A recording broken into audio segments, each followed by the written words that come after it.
The movie starts with an unconventional event almost a decade before Zong massacre. Sir John Lindsay, a senior officer of the Royal Navy, gets off a carriage near ship docks in West Indies. He is here to pick up his daughter, whom he had from a black enslaved woman, Maria Bell, when he was in West Indies as a captain during wartime. He looks at her and says she is as beautiful as her mother. He promises her a good life. The child comes forward to take the chocolate her father offers to her. He laughs affectionately at her, enjoying the sweet. John Lindsay carries her in his arms to his carriage. Every white and black man at the harbor turns their head at a white naval officer carrying a black child. There seems to be no place of honor for a black child, an illegitimate one at that. John Lindsay is taking his daughter to Kenwood House in a posh area of London. He is going to entrust her to the custody of his uncle, Lord Mansfield William Murray, 1st Earl of Mansfield, who is a brother of John Lindsay's mother. Lord Mansfield is residing in Kenwood House with his wife Lady Mansfield Elizabeth Finch, and has no children of their own. They are bringing up his niece, Lady Elizabeth Murray, who is a daughter of David Murray from his deceased first wife. David Murray is the only son of Lord Mansfield's brother. He has remarried and has left his daughter under the care of his uncle. John Lindsay is standing in a room with his daughter beside him, requesting Lord Mansfield to take his daughter into his home.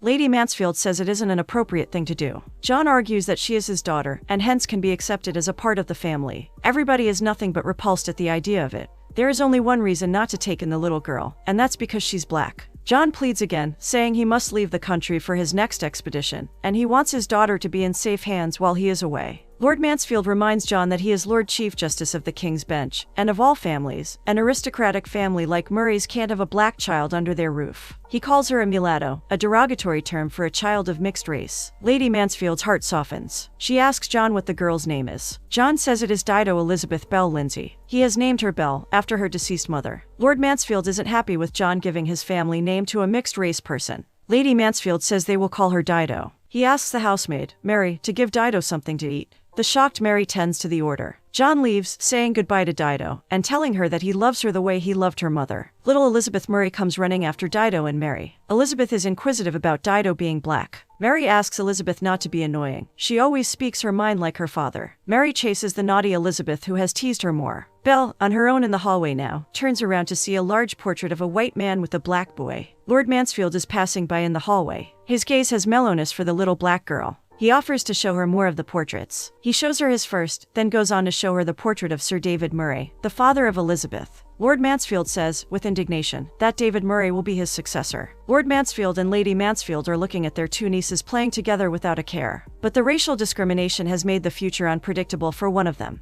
Lord Mansfield and his wife are worried for Dido's security. The two girls grow into young ladies, playing together and laughing together under one roof. It has been nearly 2 decades now, since Dido stepped into Kenwood House. Lord Mansfield informs her of her father's death. Dido is sad, because she never got enough time with her father to get to know him better. He has left her a lump sum amount in inheritance and an enviable annuity. Elizabeth says Dido is lucky to have that much to her name. She says Dido can marry whomever she wants. She is a rich woman now. But the father didn't leave anything to Elizabeth, so Elizabeth is left with nothing. Both girls are embroidering with Mary when she informs them about some guests coming over for dinner tonight. Elizabeth's and Dido's excitement dies when Mary says Dido can't sit with the guests at dinner table as per custom. Dido doesn't object. She is allowed to join them for coffee afterwards, nonetheless. Dido asks Lord Mansfield, whom she has come to address as Papa, why she still can't be at the dinner table with guests. After all, she owns a good fortune now. Lord Mansfield explains to her that wealth does elevate a person's status in society, but a norm so deeply ingrained as racial discrimination can overtake that.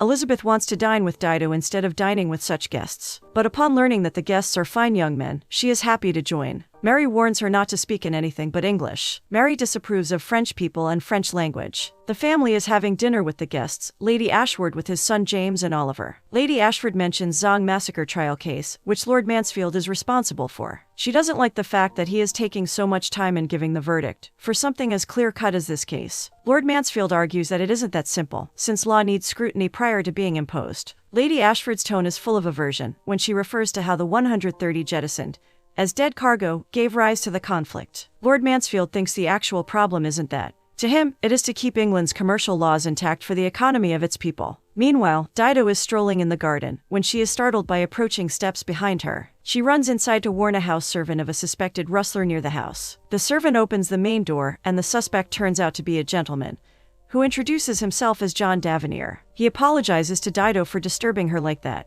He hands over a letter to the servant. It is meant for Lord Mansfield from John's father, Reverend Davenir. Dido turns her back to Davenir, not happy about being talked directly to. Lord Mansfield introduces Dido as Miss Dido Lindsay to his guests after dinner. They are taken aback, seeing a black girl dressed and well-behaved like any white, honorable woman. James is nauseated to be in the company of a black person, referring to her by an offensive term. On the other hand, Oliver finds her amusing. Elizabeth whispers in Dido's ear, telling her that James is heir to his family's immense wealth. Everyone is having tea and listening to Elizabeth sing for England while she plays the piano. James is beaming and looking at Elizabeth, who is a white woman he can accept as a wife. Nearby, Oliver is stealing glances at Dido, who catches his eyes and smiles. Lady Ashford notices and whispers to Oliver that she will never accept a mixed-race woman as a wife for him, so he better not get involved with Dido. Oliver tells her mother that Dido is left with a lot of money. It is just that she is pretty to look at, and nothing more. The moment Elizabeth finishes playing, Oliver asks Dido to play as well. The silence falls upon everyone. Dido looks at Lord Mansfield, who motions her to go ahead. And to everyone's surprise, Dido plays impressively. The night ends with Lady Mansfield worried about the relationship status and security of Elizabeth, since she has nothing to her name. She shares her mind with Lord Mansfield about the possibility of Dido having thoughts about Oliver Ashford.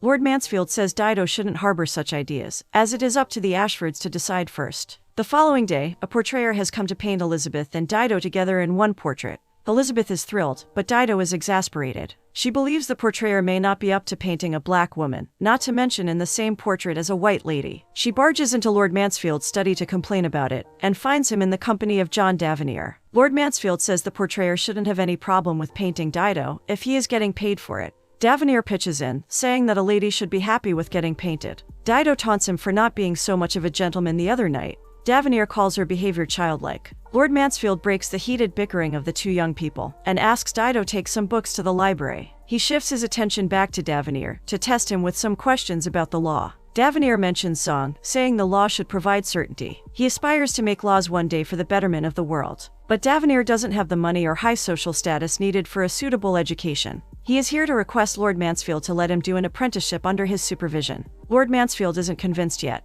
Davenir is bold enough to remind Lord Chief Justice that he himself was dependent on financial help from Thomas Foley and William Hamilton to study at the bar and become a member of Lincoln's Inn. Lord Mansfield is left speechless. As a last resort, he looks at Dido, who is still in the study gathering the books. He asks her to decide on his behalf. She stays silent, and Lord Mansfield takes that as a yes, in favor of Davenir. Dido is gazing at the portrait of a white man and a black boy, the one she saw when she first came to live in this house. Davenir comes to tell her he is thankful for her support. She says she did no such thing, since she stayed silent. Davenir says her silence was her approval. Elizabeth comes running. Dido introduces her to Davenir. Through Elizabeth, we learn that Dido serves Lord Mansfield as his transcriptionist, and does all the work a male clerk would usually do in such a household. When they find some privacy, Dido asks Davenir about the Zong. He explains it to her. Before she gets to understand why so many of the slaves were killed, they are interrupted by a dinner call. Davenir is curious to know why Dido isn't allowed to dine with her own family. She doesn't like being questioned about a thing she already feels sad about. She offends him with her harsh words about his status in the house. He leaves. Dido looks at a black child holding flowers for a white lady in a portrait. She goes into her room and looks at her dark skin. She hits herself, claws at her face, and weeps. Lord Mansfield is riding horses with his new student, Davenir, who thinks Lord's verdict on the Zong case can help abolish the slave trade in the country. But he remarks that it would also destabilize the economy. Lord Mansfield thinks justice must be served, no matter the cost. Davenir goes on to discuss more of the Zong. The captain of the Zong claims he had to get rid of some slaves to save the rest, because the ship ran out of water supply. The ship owners are asking insurers to pay for the lost cargo. Lord Mansfield is of the opinion that the ship owners knew their nascent trade wasn't going to be that profitable, so they decided to dispose of the cargo to claim insurance and gain something. Davenir is against the idea of humans being treated as cargo, which was the argument he started the conversation with. The women of the house are admiring Davenir for his personality. When Mary reveals that he is engaged to the daughter of Mr. Beresford, a carriage maker, Dido looks pale. Later, Dido catches Davenir looking at her. She takes hold of him and requests him to tell her what he knows about the Zong. Davenir says he can only tell her what he believes to be the truth. The slaves were sick and were of more use dead than alive. So, the captain murdered them. Insurers aren't willing to pay for goods that the ship crew damaged deliberately. Dido tears up after listening to this. Davenir touches her hand in sympathy. Lord Mansfield is outraged at Davenir for exposing Dido to the harsh reality. Davenir thinks she is mature enough to handle it. Lord Mansfield argues that it is not his place to decide what his niece needs to know. He reminds Davenir of his status as a mere clergyman. Davenir gathers his things to quit. On his way out, he reminds Lord Mansfield that he pays £30 to Dido for her services as an assistant. And that is exactly the amount ship owners are asking the insurers to pay for each murdered slave. Lord Mansfield sternly asks him to stay away from Dido from now. Lady Mansfield is in the parlor to talk to Elizabeth. Elizabeth is finally ready to find herself a suitor and get married. She is going to go to London and socialize. Lady Mansfield tells her that Dido can never find a well-reputed man to marry her, and a man of lower status will be of no use to her in this society. So, it is only Elizabeth who has marriage in her cards. Lord Mansfield is in the drawing room to talk to Dido. He says Elizabeth needs to get married to secure her future, since she doesn't have an inheritance like Dido does. Instead of becoming a wife to a gentleman, Dido needs to take over the role of Mary as a housemaid.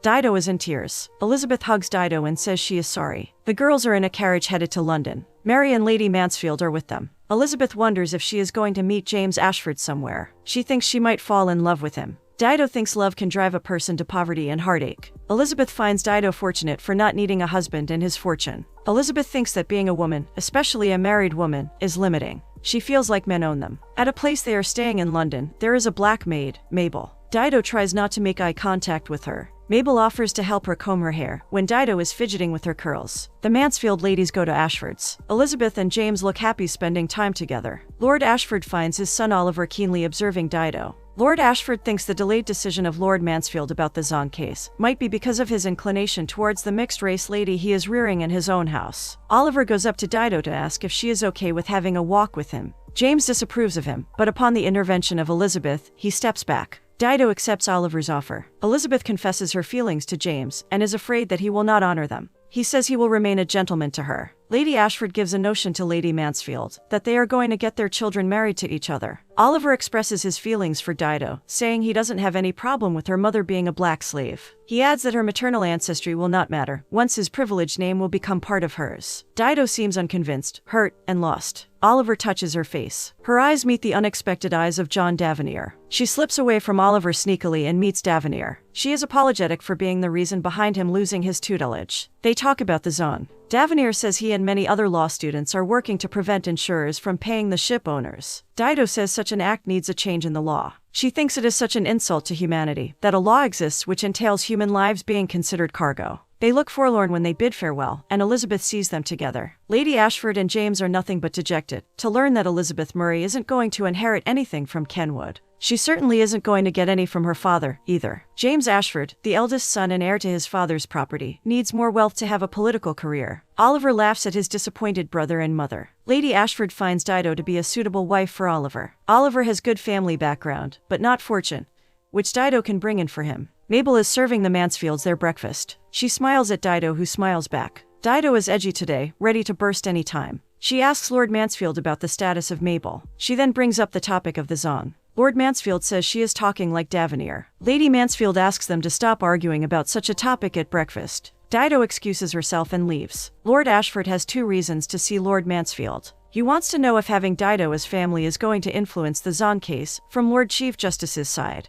He is worried that England's economy, which is based on the slave trade, might collapse if Lord Mansfield outlaws the slave trade. William Murray, as Lord Chief Justice, has all the power. Lord Mansfield says he upholds what the law says, and he can't be influenced by anything other than the law. If the law says the ship owners are in the right, then nothing can stop William from making the insurers pay their due. Lord Ashford looks relieved. He proceeds to ask for Dido's hand in marriage for his son, Oliver. Oliver comes to propose to Dido. She says yes and wears the engagement ring. Lady Mansfield and Mary are over the moon. Dido feels perfect and thanks Lord Mansfield for allowing this to occur. Elizabeth is despondent. She is still hoping that James will come for her soon. She wants to wait for him, but Lady Mansfield says she can make acquaintances with other fine men instead. Dido happens to find a map in Lord Mansfield's things. The map is allegedly provided by the first mate of the Zong, Mr. Stubbs. It is proof showing that the captain, Collingwood, passed several seaports but didn't replenish the ship's water supply. So, their claim that they had to kill some of the slaves because of the water shortage renders baseless. Lord Mansfield is aware of this evidence. Dido sneaks out to show the map to Davenir. He warns of the danger she can be in for doing so.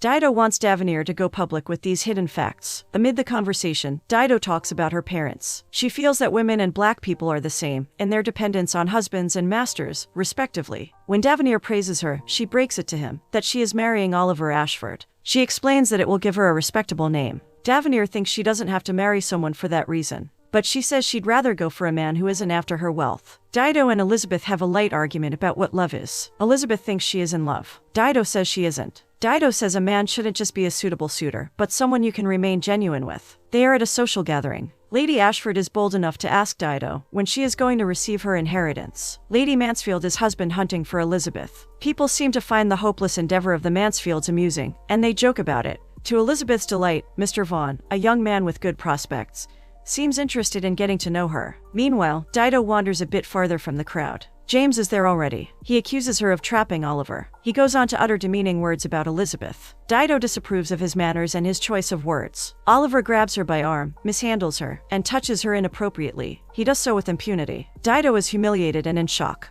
The next few days, Dido has secret meetups with Davenir. She has taken the carriage driver Harry and Mabel in confidence. Davenir tells her that he and Miss Beresford have no interest in marrying each other. They seem to enjoy each other's company. Lord Mansfield is going to give the verdict on the Zong case soon. He doesn't seem to consider the strong evidence provided to him. He can save black people with this single verdict, but it is unlikely that he will do so. Davenir says he can't meddle with influential people. Lord Mansfield sees Dido sneaking in after a secret visit. Elizabeth is sad, having not received any official proposal from James, despite his promises to her. Dido says she will have part of her fortune given to Elizabeth as a dowry. Elizabeth is grateful. She is now sure that James will marry her. Dido says he isn't the right man for her. She tells Elizabeth about him mistreating her and making advancements. Elizabeth accuses her of lying. She thinks James would never touch someone who is an illegitimate child. Dido snaps back at Elizabeth, telling her it is Elizabeth who isn't accepted by her father and is too poor to find a man to marry her. Elizabeth leaves in tears. Dido takes off her engagement ring. She leaves to meet Davenir. To her surprise, it is Lord Mansfield who opens the carriage door and gets in.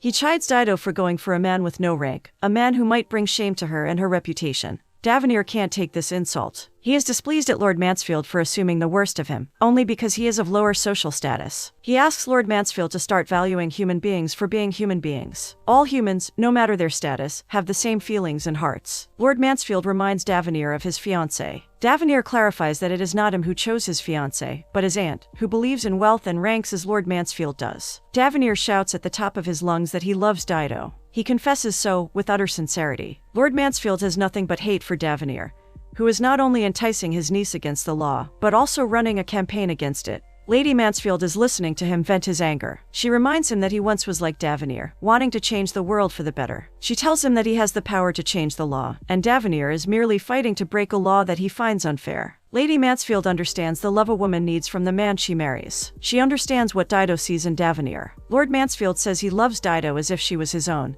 and he can't let her ruin her life. James Ashford is going to marry a lady with riches and a name. Elizabeth is devastated upon learning the news. She cries on the shoulder of Dido. Elizabeth advises Dido to go for the man she loves. Dido refuses to marry Oliver. Lady Ashford is here to demand an explanation from Mansfield. Her son is a captain now. He's a gentleman with a name, whom a mixed-race person has rejected. Dido gets up to speak and leaves her speechless, saying she can't marry into a family who looks down upon her bloodline. She doesn't need anyone to grace her presence. She's proud of herself and her black mother. The portrait is complete now. Dido is painted as an equal to Elizabeth. The portrait will be hung at Kenwood. Lord Mansfield is going out of his way to make Dido reside like a free lady in this racist society. He asks Dido why she doesn't feel grounded. Dido is too high in rank to be with the lower class, and too low to mingle with white people. She asks Lord Mansfield if he would have thrown her out, if the law hadn't allowed him to accept her into his house. He compliments her for being courageous. Her point is that a rightful law can govern society to be just. Lord Mansfield is in the bar, where he overhears Davenir speaking.